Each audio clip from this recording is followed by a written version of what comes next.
Comment créer des GPT avancés, c'est l'objet de notre vidéo aujourd'hui. On a vu récemment comment créer des GPT tout simples. Aujourd'hui, on va passer à l'étape supérieure, la création des GPT avancés. Let's go. Salut chers amis, j'espère que vous allez bien. J'espère que vous vous portez bien de votre côté. Bienvenue sur la chaîne d'Ozitech. Ici, on parle IA. Le but, c'est de vous fournir toutes les ressources nécessaires pour maîtriser l'intelligence artificielle. Aujourd'hui, on passe à l'étape supérieure. Comment créer des GPT avancés. On switch sur mon écran. Donc voilà, dans la vidéo précédente, je vous ai montré comment créer des GPTs en vous basant uniquement sur les instructions et les bases de connaissances. Aujourd'hui, on va aller un peu plus loin. Déjà, dans un premier temps, on va aller dans le Create GPT. Donc, je fais Create GPTs. Donc là, vous avez votre GPT Builder, votre assistant de création de GPT. Je vous ai montré comment est-ce qu'il fonctionne. Vous avez la partie configure et la partie qu'on va attaquer aujourd'hui, c'est la partie add schéma, la partie d'ajout des schémas ici. Comment est-ce qu'il faut s'y prendre? Voilà une ébauche du schéma de OpenAI. Donc voilà, vous avez toutes les informations en JSON. Hein. Donc voilà, on va copier ça et le coller tout simplement ici, dans la partie schéma. Donc voilà, à peu près à quoi ressemble la structure du schéma de OpenAI que vous allez coller là. Donc là, elle n'est pas convenablement remplie. Donc il y a mon API, ceci est une description. Vous avez une partie de description, vous allez décrire ce que votre API va faire. Donc là, je vous explique rapidement en grosso modo. Cette partie va vous permettre de renseigner les données nécessaires à l'API que vous allez intégrer dans votre GPT. Parce que pour donner des fonctionnalités avancées à votre GPT, vous allez passer par des API. Donc pour ceux qui ne connaissent pas la définition de API, c'est Application Programming Interfaces. C'est une interface qui vous rend disponible en quelque sorte des données ou vous permet d'accéder à des fonctionnalités particulières en quelque sorte. Donc voilà à quoi grosso modo va servir votre API. Donc vous serez amené soit à coder votre API ou soit à vous connecter à des API publiques parce qu'il y a des API publiques qui sont disponibles et qui mettent à disposition des données que vous pouvez utiliser dans votre GPT. Dans l'exemple que je vais vous proposer aujourd'hui, l'API que je vais insérer très bientôt, que je vais renseigner très bientôt dans ce schéma, je l'ai codé de A à Z avec Python. Donc hop, voilà à peu près le schéma. On a le titre, la description, la version, c'est très important. Le serveur, là, il faudra mettre le lien vers votre API. Ensuite, il y a la route. Donc, les routes, ce sont en quelque sorte ce qu'on appelle dans le jargon des développeurs des endpoints. Ce sont des nœuds sur l'API qui vous permettent d'accéder à des données en particulier. Par exemple, vous pouvez avoir une API qui vous propose des données sur le foot, par exemple. Donc, vous aurez des nœuds qui vont vous proposer des data ou des données sur le club de Manchester, par exemple. Vous aurez d'autres nœuds qui vont vous proposer des data sur le club de Chelsea, par exemple. Donc, voilà grosso modo à quoi servent les routes. C'est pour vous permettre d'accéder à des nœuds sur l'API. Pour chaque nœud ou pour chaque route, comme vous voulez, vous serez obligé de spécifier la méthode que vous allez appeler. Il y a plusieurs méthodes. Hein. Il y a le get, le post. Je vous le montre tout de suite là parce qu'il y a un logiciel qu'on appelle Postman qui vous permet donc de tester des API. Donc là, lorsque vous cliquez là, vous allez voir donc l'ensemble des méthodes qui sont potentiellement disponibles sur une API. Donc vous avez get, post, put, patch, delete, head, option. Voilà l'ensemble des méthodes qui sont disponibles. Généralement, ce que vous allez utiliser sera soit get, post, éventuellement put ou soit delete. Généralement, c'est les plus utilisés. Get, post, put et delete. Donc là, je vous ai déjà présenté la structure du schéma. Donc ce que je vais faire, c'est modifier la structure du schéma pour qu'elle soit en accord avec l'API que je viens de créer. Donc voilà, je viens de modifier le schéma. Donc là, hop, donc j'ai modifié à peu près donc la structure du schéma. Donc vous avez le OpenAI qui ne change pas 3.00. Là, vous avez la partie info, c'est pour donner des infos sur mon API. Donc c'est une API de calcul de IMC que j'ai créée. Ensuite, je lui donne la description de l'API, la version et le serveur. Le serveur, c'est le lien donc vers mon API. Donc je vais vous montrer comment est-ce que j'ai pu créer mon API tout de suite. C'est sur Replit. Ensuite, pour la partie path, c'est les routes, c'est pour enseigner la route comme je vous l'ai dit. Le seul nœud que j'ai sur mon API ici, c'est calculer IMC. Ensuite, il y a la méthode get. Ensuite, je fais voilà un petit résumé de la méthode. Donc là, j'ai mes deux paramètres, poids et puis taille. Donc ces deux paramètres doivent être dans la requête, c'est-à-dire dans l'URL de ma vidéo, c'est ce que je précise ici. Et voilà, je précise ensuite le type et le format en quelque sorte. Ensuite, voilà le retour. Voilà, la réponse est très importante, c'est-à-dire le résultat que j'ai en retour sera un JSON. Donc c'est ce que je spécifie ici, le JSON qui comporte juste un seul élément qui est l'IMC. Là, il me dit dans le warning qu'il y a le Operation ID qui manque. Donc c'est pas bien grave, c'est pas une erreur en soi, mais c'est un avertissement. C'est pour ça qu'il a mis le warning ici. Je peux le mettre ou ne pas le mettre, mais pour pallier à cela, je vais le mettre au final. Hop.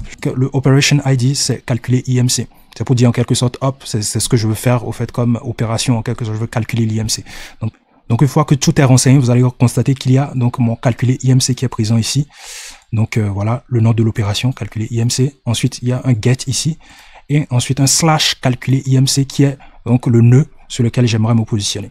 Donc il y a une partie que je ne vous ai pas expliqué aussi sur la partie schéma. Vu que c'est avec les API qu'on traite de la partie schéma, il y a la partie authentification. Donc cette partie authentification ici, c'est unknown parce que voilà, j'ai pas de protocole d'authentification configuré sur mon API. Donc je l'ai mis unknown. Donc je l'ai mis unknown, pas besoin de s'authentifier. Donc il y a 3 manières de pouvoir s'authentifier sur l'API. Donc dans notre cas ici, on est unknown.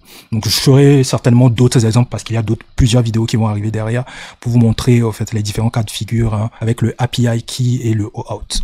Ici. Donc cancel, je fais un cancel, donc tout est prêt à ce niveau. Donc ce que je vais faire, c'est de retourner de l'autre côté. Vous allez remarquer que dans la partie configure, on n'a pas donné de nom. Donc le nom qu'on va donner ici, c'est IMC GPT.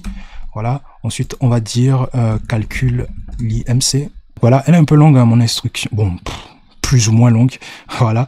Donc je lui dis que ton rôle est de calculer l'IMC avec la taille et le poids. Voilà les 2 paramètres. Ensuite, je lui ai précisé que l'URL, je lui ai donné l'exemple de mon URL. Voilà, hop, avec les paramètres qui doivent être intégrés dans l'URL, le poids, la taille.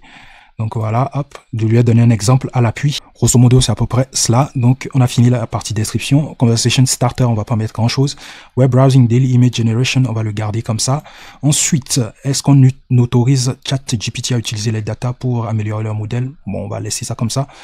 Hop, et je pense que tout est OK. Voilà, je pense que tout est prêt du côté de notre GPT. Donc on va tout simplement le save.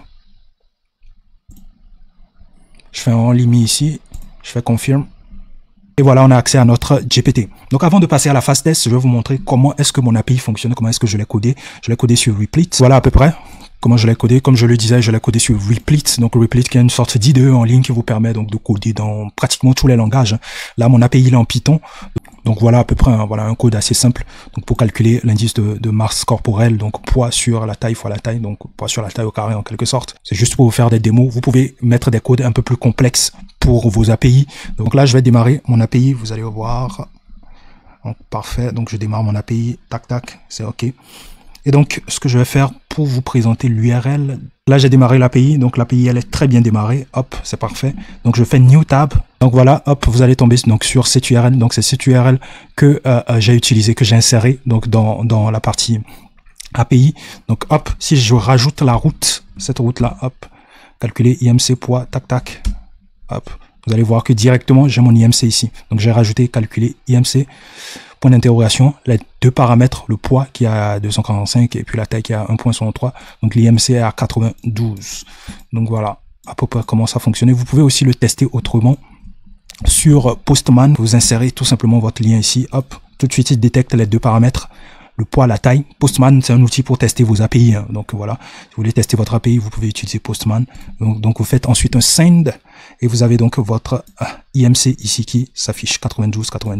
Donc voilà à peu près comment fonctionne l'API que j'ai créé sur Replit. Donc vous pouvez faire pareil, hein. Ça peut ne pas être aussi l'IMC, ça peut être aussi voilà une fonction complexe qui calcule, voilà qui comporte un algorithme complexe que vous voulez rajouter comme fonctionnalité avancée dans votre GPT par exemple. Donc si vous êtes donc très bon en code, donc vous pouvez créer très rapidement donc voilà une API en quelques minutes grâce à ce template. Si vous avez besoin de ce template, le template que j'ai utilisé pour créer mon API, n'hésitez pas à me le dire en commentaire, me ferai un plaisir de le partager avec vous et de vous donner accès à cela pour que vous puissiez vous en inspirer pour pouvoir commencer par créer des API à votre niveau. Il est tout simple, hein, il est tout simple à utiliser et c'est du Python derrière. Donc là, on revient sur notre GPT, on va lui demander de nous calculer l'IMC. Je lui demande de calculer l'IMC d'un individu dont la masse est de 158 kg et dont la taille est de 1,78 m. Donc on va voir ce qu'il va faire. Donc là, vous allez remarquer qu'il va sur api.opbaby. Donc comme vous le voyez là, hop. Donc il va directement sur l'API et puis ensuite il dit l'IMC calculé pour ça, ce que je lui ai soumis comme paramètre de 49,87. Donc il a arrondi et donc vous pouvez vérifier ce calcul via donc l'API. Donc il me propose le lien vers l'API, hop, directement. Donc le calcul est fait. Donc voilà. Donc voilà. Parfait. Il récupère le résultat ici et la fiche, tout simplement. Donc voilà, c'est parfait, mes instructions sont respectées. il le calcule très bien, il va sur l'API pour récupérer donc le résultat et ensuite donc il mentionne bien le lien vers l'API pour que l'utilisateur puisse vérifier que le résultat est bel et bien le bon.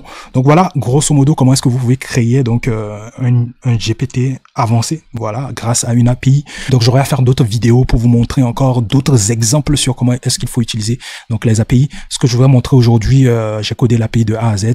Donc peut-être dans une autre vidéo, je vais vous montrer comment est-ce que vous pouvez, où est-ce que vous pouvez trouver par exemple des API. Je pense que je peux même vous le montrer, hein. Voilà, il y a des sites où vous pouvez déjà même trouver des API.